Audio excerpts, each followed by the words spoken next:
สบายดีพี่น้องพังไทยพังลาว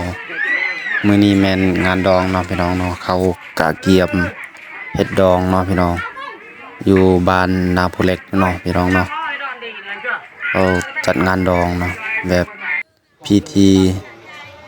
คนชนเผ่านี่เนาะพี่น้องชนเผ่าบรูเนาะพี่น้องเนาะอยู่ชนบทนี่แหละนี่แหละพี่น้องสภาพเรือนศาลบ้าน2พี่น้องเขากำลังตั้งตู้พี่น้องตั้งตู้นี่กำลังปลูกต้นกล้วยเนาะบอนวัยรุ่นเต้นเนาะหรือว่าบอนเจ้าสาวพรเต้นระวงนี่แหละพี่น้องนี่แหละเขาขุดมานี่แหละขุดพังกล้วยเนาะพี่น้องเนาะนี่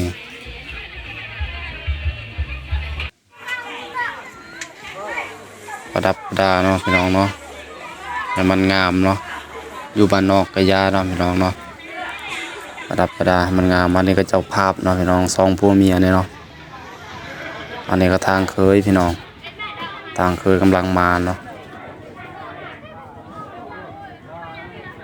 ทางเคยกำลังมาพี่น้องกำลังอบรมเรื่องเวียกงานนี่แหละพี่น้องอันนี้ก็ตกแต่ง